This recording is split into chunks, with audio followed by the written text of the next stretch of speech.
আসসালামু আলাইকুম। আপনারা শুনছেন অডিও বুক বাই মেহেদি। যারা এখনও চ্যানেলটি সাবস্ক্রাইব করেননি, বিশেষ অনুরোধ থাকবে অবশ্যই চ্যানেলটি সাবস্ক্রাইব করে বেল আইকনটি অন করে রাখবেন।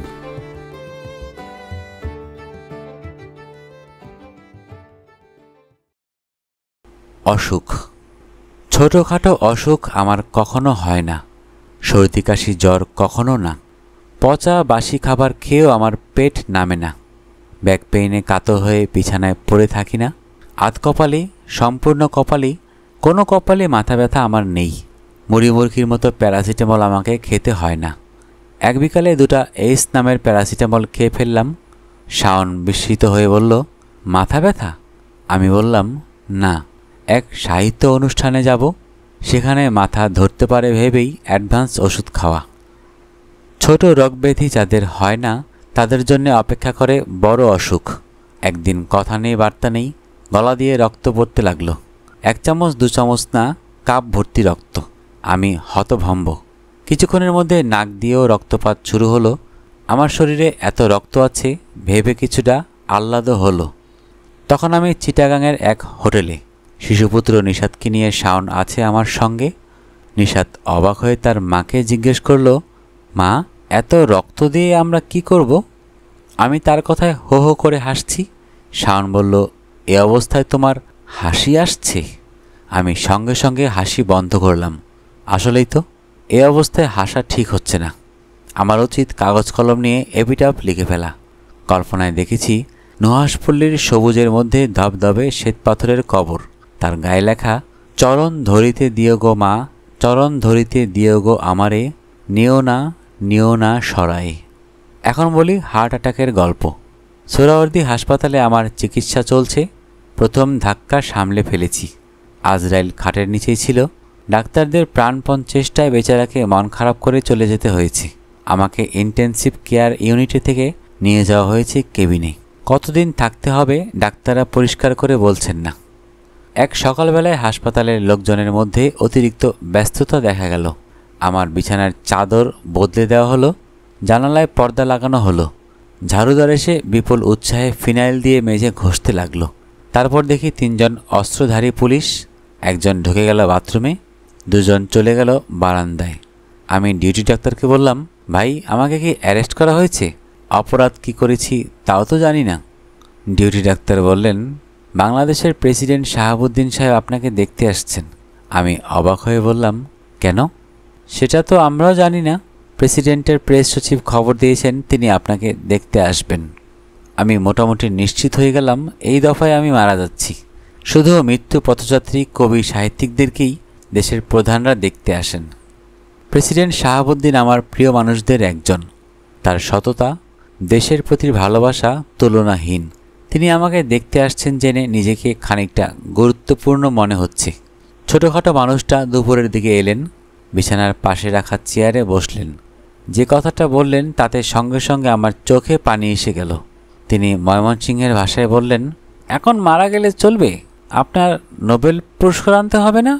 আমি বললাম, আপনি কি জানেন এই মুহূর্তে আপনি আমাকে যে পুরস্কার দিয়েছেন তা নোবেল পুরস্কারের চেয়েও বড়। থাকুক এসব কথা, বাইপাস অপারেশনের গল্পে চলে যাই। সিঙ্গাপুরের মাউন্ট এলিজাবেথের ডাক্তার আমার বাইপাস করবেন। অপারেশন হবে ভোরবেলায়। সন্ধ্যাবেলায় ডাক্তার আমার সঙ্গে দেখা করতে এলেন। মূল কারণ আমাকে সাহস দেওয়া। আমি বললাম, ঠিক করে বলুন তো ডাক্তার, অপারেশনে আমার মৃত্যুর আশঙ্কা আছে না? আপনি কি 100 ভাগ গ্যারান্টি দিতে পারবেন যে বেঁচে থাকব? না। মৃত্যুর আশঙ্কা কত ভাগ? 5%। তাহলে আজ রাত 12টা পর্যন্ত আমাকে ছুটি দিন। রাত 12টা পর্যন্ত আমি আনন্দ করব, 1 গ্লাস ওয়াইন খাবো, সিগারেট খাবো, মনের আনন্দ নিয়ে সিঙ্গাপুরের আকাশে পূর্ণিমার চাঁদ দেখব। রাত 12টা বাজার আগেই ফিরে আসব। ডাক্তার বললেন, কাল ভোরবেলায় আপনার অপারেশন, মেডিকেশন শুরু হয়ে গেছে। এখন এসব কী বলছেন? আমি বললাম, অপারেশনের পর তো মারাও যেতে পারি। আপনি কি করেন জানতে পারি? আমি একজন লেখক, গল্প বানাই। একজন লেখকের পক্ষেই এমন উদ্ভট প্রস্তাব দেওয়া সম্ভব। আচ্ছা দেখি আমি কিছু করতে পারি কি না। হাসপাতাল কর্তৃপক্ষকে রাজি করানো কঠিন হবে। আশ্চর্যের ব্যাপার, বিশেষ ব্যবস্থায় আমাকে রাত 12টা পর্যন্ত ছুটি দেওয়া হলো। মাউন্ট এলিজাবেথ হাসপাতালের আমি নাকি প্রথম বাইপাস পেশেন্ট যাকে এই সুবিধা দেওয়া হয়েছে। অপারেশন টেবিলে আমাকে নিয়ে যাওয়া হচ্ছে। দুজন নার্স চাকা লাগানো বিছানা ঠেলতে ঠেলতে নিচ্ছে, নিজেদের মধ্যে কথাবার্তা বলছে। একজন হাস্যমুখী আবার হি হি করে কিছুক্ষণ পরপর হাসছে। তাদের গা থেকে বোটকা গন্ধও আসছে। চাইনিজ মেয়েদের গা থেকে গা গুলানো গন্ধ আসে। চাইনিজ ছেলেরা হয়তো এই গন্ধের জন্যই পাগল। আমি চোখ বন্ধ করলাম। কোনো সুন্দর দৃশ্যের কল্পনা করা যায় কি না তার চেষ্টা। জ্যোৎস্নাস্নাত অপূর্ব কোনো রজনীর স্মৃতি কিংবা শ্রাবণের ক্লান্তিবিহীন বৃষ্টির দিনের স্মৃতি কিছুই মাথায় আসছে না। চোখ মেললাম অ্যানেস্থেসিস্টের কথায়। অ্যানেস্থেসিস্ট বললেন, তুমি ভয় পাচ্ছ? আমি বললাম, না। আশ্চর্যের কথা, আসলেই ভয় পাচ্ছিলাম না। কেন ভয় পাচ্ছি না তাও বুঝতে পারছি না। পরে শুনেছি ভয় কমানোর একটা ইঞ্জেকশন নাকি তারা দেয়। অজ্ঞান করার প্রক্রিয়া শুরু হয়েছে। শরীর হালকা হতে শুরু করেছে। অস্পষ্টভাবে কোনো একটা বাদ্যযন্ত্রের বাজনা কানে আসছে। হাসপাতালের অপারেশন থিয়েটারে কেউ বাদ্যযন্ত্র বাজাবে না, তাহলে কে বাজাচ্ছে? অমরত্ব। আমার বাবার ফুফুর নাম সাফিয়া বিবি। তিনি অমরত্বের কাছাকাছি চলে গিয়েছিলেন। তার স্বামী, পুত্র, কন্যা মরে গেল, নাতি মরে গেল। তিনি আর মরেন না, চোখে দেখেন না, নড়তে চড়তে পারেন না। দিনরাত বিছানায় শুয়ে থাকার কারণে পিঠে বেড সোর অর্থাৎ শয্যা ক্ষত হয়ে গেল। পচা মাংসের গন্ধে কাছে যাওয়া যায় না। রাতে তার ঘরের চারপাশে শিয়াল ঘুরঘুর করে। পচা মাংসের গন্ধে একদিন তার ঘরের টিনের চালে দুটা শকুন এসে বসল। টিন বাজিয়ে ঢিল ছুঁড়ে শকুন তাড়ানো হলো। সেই তাড়ানো সাময়িক। এরা প্রায় আসে, কখনো একা, কখনো দলে বলে। গ্রামের প্রচলিত বিশ্বাস, তওবা পড়ানো হলে রোগীর মৃত্যু ত্বরান্বিত হয়। তওবা পড়ানোর জন্যে মুন্সি আনা হলো। সাফিয়া বিবি বললেন, না গো, আমি তওবার মধ্যে নাই।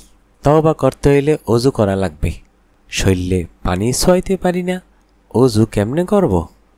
সাফিয়া বিবির মনে হয়তো ভয় ঢুকে গিয়েছিল। তওবা মানেই মৃত্যু। তিনি মৃত্যু চান না। তবে রাত গভীর হলেই আজরাইলকে ডাকাডাকি করেন। এই ডাকাডাকি মধ্যরাতে শুরু হয়, শেষ হয় ফজর ওয়াক্তে, কারণ তিনি ঘুমিয়ে পড়েন। সাফিয়া বিবির আজরাইলকে ডাকার নমুনা, ও আজরাইল, তুই কি অন্ধ হইছস? তুই আমারে দেখস না? সবের জান কবজ করস, আমারটা করস না কেন? আমি কি দোষ করছি? সাফিয়া বিবির বিলাপ চলতেই থাকে। আজরাইল তার বিলাপে সায় দেয় না। তবে এক রাতে দিল। গম্ভীর গলায় বলল, আমারে ডাকস কেন?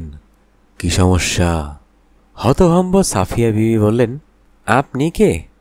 তুই যারে ডাকস আমি সে। সাফিয়া বিবি বললেন, আসসালামু আলাইকুম। গম্ভীর গলা উত্তর দিল, ওয়ালাইকুম আসসালাম।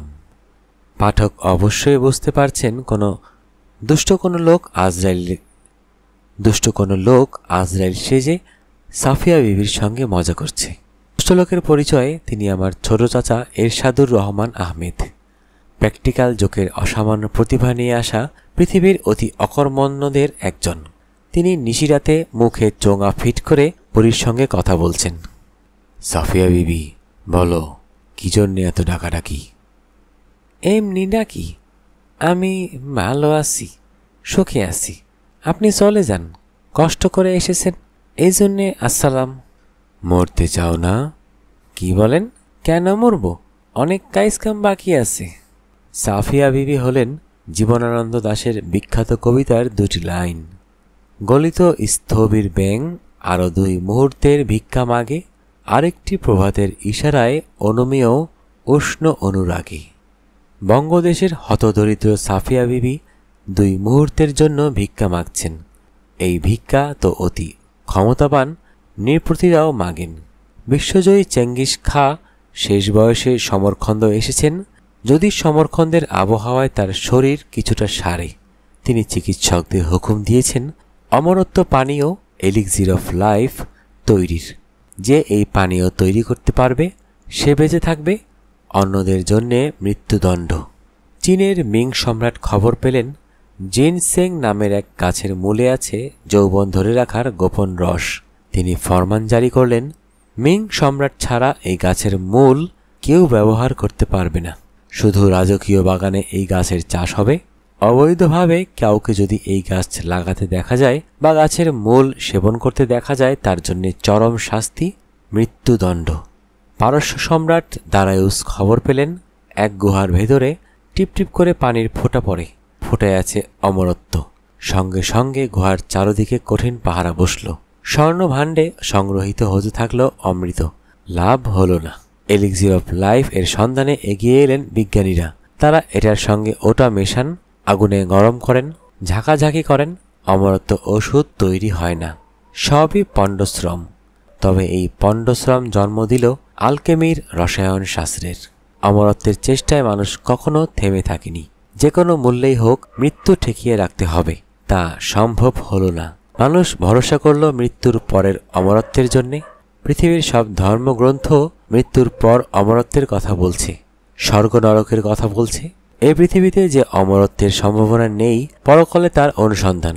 বাদ সাধল বিজ্ঞান। বিজ্ঞান বলে মানুষের ধ্বংস হয়ে যাওয়া শরীরের ইলেকট্রন প্রোটনে অমরত্ব আছে, কিন্তু ইলেকট্রন, প্রোটন বা নিউট্রন মানুষের স্মৃতি বহন করবে না। এই যখন অবস্থা, তখন ফ্র্যাঙ্ক জে টিপলার একটি বই লিখলেন। বইয়ের নাম ফিজিক্স অফ ইমমর্টালিটি। এই বইয়ে লেখক দেখালেন পদার্থবিদ্যার সূত্র ব্যবহার করে মৃত্যুর পর মানুষের পুনরুত্থান এবং ঈশ্বরের অস্তিত্ব ব্যাখ্যা করা যায়। বইটি সম্পর্কে নিউ ইয়র্ক টাইমস বলছে, a thrilling ride to the far edge of modern physics. Science পত্রিকা বলছে, টিপলার একটি মাস্টারপিস লিখেছেন। আমরা যা বিশ্বাস করতে চাই পদার্থবিদ্যা দিয়ে তাই বলছেন। লেখকের পরিচয়, তিনি টাওলিনি ইউনিভার্সিটির প্রফেসর অব ম্যাথমেটিক্যাল ফিজিক্স। সমকালীন পদার্থবিদরা স্বীকার করেছেন যে টিপলার এর বইতে পদার্থবিদ্যার কোনো সূত্রের ভুল ব্যবহার নেই। আমি তবের ব্যাখ্যায় গেলাম না। বইটিতে ওমেগা পয়েন্টের কথা বলা হয়েছে, যেখানে ঈশ্বরের উপস্থিতি। আমি নিজে ওমেগা পয়েন্ট নাম দিয়ে একটি বৈজ্ঞানিক গল্প কাহিনী লিখেছি। ওমেগা পয়েন্টে আমি যা বলতে চেয়েছিলাম তা বলতে পারিনি। কল্পনা করা যাক, আম গাছের মগডালে একটি পাকা আম। বানর আমটি পারতে পারছে না, কারণ ডাল অত্যন্ত সরু। ডাল ভেঙে পড়ে সে আহত হবে। বানরের হাতে তখন যদি একটি লাঠি দেওয়া হয়, সে লাঠি দিয়ে আম পাড়ার চেষ্টা করবে। 3 বার চেষ্টা চালিয়ে চতুর্থবার সে ডাল ফেলে চলে যাবে। মানুষ সেটা করবে না। মানুষ আম না পারা পর্যন্ত সে লাঠি দিয়ে চেষ্টা করেই যাবে। লাঠির সঙ্গে আরেক লাঠি যুক্ত করবে। মানুষ রণে ভঙ্গ দেবে না। অমরত্বের সন্ধানে মানুষ কখনোই রণে ভঙ্গ দেয়নি। তাদের প্রধান চেষ্টা ছিল মৃত্যুর রহস্য ভেদ করা। শুরুতে ভাবা হয়েছে একটি নির্দিষ্ট বয়সের পরে শারীরিক মৃত্যু ঘড়ি বেজে ওঠে। তখন মৃত্যু প্রক্রিয়া শুরু হয়, জরা আমাদের গ্রাস করতে থাকে। এখন বলা হচ্ছে মৃত্যু ঘণ্টা বা মৃত্যু ঘড়ি বলতে কিছু নেই। মানবদেহ অতি আদর্শ এক যন্ত্র। যন্ত্রের দিকে খেয়াল রাখলে জরা আমাদের গ্রাস করবে না। বায়োলজিস্টরা এখন বলছেন জরার মূল কারণ টেলোমার্স, কণিকাগুচ্ছ। এরা ডিএনএ এর অংশ, থাকে ক্রোমোজোমের শেষ প্রান্তে। যখনই কোনো জৈব কোষ ভাঙে, টেলোমার কণিকাগুচ্ছ দৈর্ঘ্যে ছোট হতে থাকে। তখন জৈব কোষের আর কোনো টেলোমার থাকে না। তখনই শুরু হয় জরা। আমরা ধীরে ধীরে মৃত্যুর দিকে এগোতে থাকি। বায়োলজিস্টরা পরীক্ষা শুরু করলেন জরাগ্রস্ত ইঁদুর দিয়ে। তাদের দেওয়া হলো টেলোমার্স এনজাইম। দেখা গেল তাদের জরা প্রক্রিয়ায় যে শুধু বন্ধ হলো তা না, তারা ফিরতে লাগলো যৌবনের দিকে। এই পরীক্ষা মানুষের উপর করার সময় এসে গেছে। যে কোনো দিন পত্রিকা খুলে জরা বন্ধ করার খবর পাওয়া যাবে। গৌতম বুদ্ধ এই সময় থাকলে আনন্দ পেতেন। তিনি জরা ও মৃত্যু নিয়ে অস্থির ছিলেন। নির্বাণে মানুষ জরা ও মৃত্যুযুক্ত হবে, এটা তার শিক্ষা। তারপর কি সত্যি কি মৃত্যুকে ঠেকানো যাচ্ছে? আমার কাছে টাইম পত্রিকার একটি সংখ্যা, ফেব্রুয়ারি 21, 2011। প্রচ্ছদ কাহিনী 2045, the year man becomes immortal. প্রচ্ছদ কাহিনী পড়ে জানলাম 2045 সালে মানুষ অমর হয়ে যাচ্ছে। মানুষের হাতে আসছে নতুন নতুন টেকনোলজির বৃদ্ধি ঘটছে এক্সপোনেনশিয়ালি। সিঙ্গুলারিটি শব্দটি এসেছে অ্যাস্ট্রোফিজিক্স থেকে। এর অর্থ এমন এক বিন্দু যেখানে পদার্থবিদ্যার সাধারণ সূত্র কাজ করবে না। এর মানেই অমরত্ব। ইচ্ছা মৃত্যু ছাড়া মৃত্যু নেই। ছোট্ট দীর্ঘশ্বাস ফেললাম। 2045 সাল পর্যন্ত আমি এমনিতেই টিকছি না। অমরত্ব পাওয়া এই জীবনে আর হলো না। পৃথিবীতে ফিনিক ফোটা জোছনা আসবে। শ্রাবণ মাসে টিনের চালে বৃষ্টির সেতার বাজবে। সেই অপূর্ব অলৌকিক সঙ্গীত শোনার জন্যে আমি থাকব না। কোনো মানে হয়?